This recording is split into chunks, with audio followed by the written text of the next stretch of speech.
काही निवडक मराठा लोकांना घेऊन चंद्रकांत पाटील यांनी मराठा आरक्षणाबद्दल बैठक घेतली। न्यायमूर्ती शिंदे समितीचा दुसरा आणि तिसरा अहवाल स्वीकारला सुद्धा।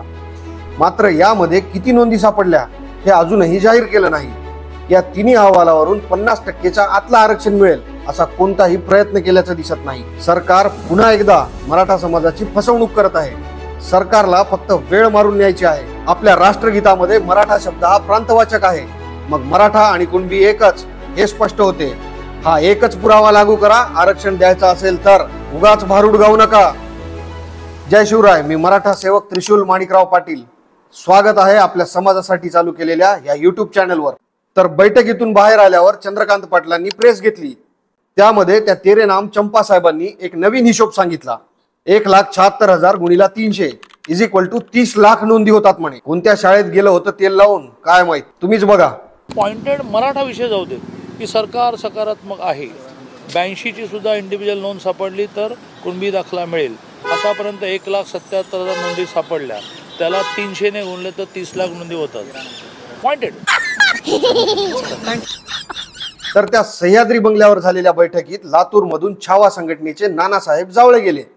बरं, कोणाला विचारून ही समाजाचे ठेकेदार बनत आहेत? त्यांच्या सोबतच ते बाया नाचवणारा रम्या केरे, नरेंद्र देवेंद्र पाटील, फडतूस किशोर चव्हाण, ते दलाल आबा पार्ले, झिंगूर डॉक्टर तारक, ते बेवडा आमदार राजू, बाळ्या सराटे, सुन्या परशा, बाकी इतर सरकारच्या चपला आणि बुट तळपाया सकट चाटणारे, शून्य योगदान असलेले, ज्यांना समाज मापत नाही अशा प्रतिक्रिया रोज येतात। शिंदे आणि फडणवीस सरकार मराठा समाजानं फेकलेला कचरा गोळा करत आहे, बरोबर ना? बरं, त्या मीटिंगला जाणाऱ्यांनी एक तरी कायदेशीर प्रश्न विचारला का? काय विचारणार? बोगस अभ्यासक, सगळे ठेकेदार।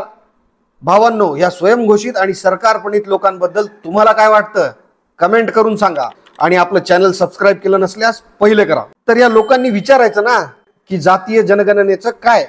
23 मार्च 1994चा बेकायदेशीर GR, त्याची विधानसभेत श्वेतपत्रिका कधी काढणार? पुढे 1995ला युती सरकारने केंद्रात आणलेली पण राज्यात नसलेली 200 जाती OBC मध्ये बेकायदेशीर आहेत, त्या कधी बाहेर काढणार? OBC कायदेशीर आहे की SCBC? OBC मधील जातींचा सर्वे करून प्रगत जातींना कधी बाहेर काढणार आहात? मराठा समाज 15A 16A शैक्षणिक सामाजिक दृष्ट्या मागास ठरला आहे, मग OBC प्रवर्गात त्याचा समावेश का केला नाही? आजच्या मीटिंग नंतर तुम्ही जी फुगीर OBC आरक्षण विरोधात जी याचिका टाकली आहे त्याचं पुढे काय होणार आहे? ही भूमिका स्पष्ट करा। तुमच्या कोणातही एवढा दम नाही, आम्हाला माहित आहे। म्हणूनच मनोज जरांगे पाटील व्यतिरिक्त आमचा कोणताही नेता नाही। सरकारची लाचारी करून स्वतःच्या स्वार्थासाठी तुम्ही हे सगळं करत आहात, ते तुम्हाला लाख लाभ, परंतु तुमचे हे सर्व प्रयत्न म्हणजे पालथ्या घड्यावर पाणी आहे। अशा बोगस बैठकींचा काही उपयोग नाही।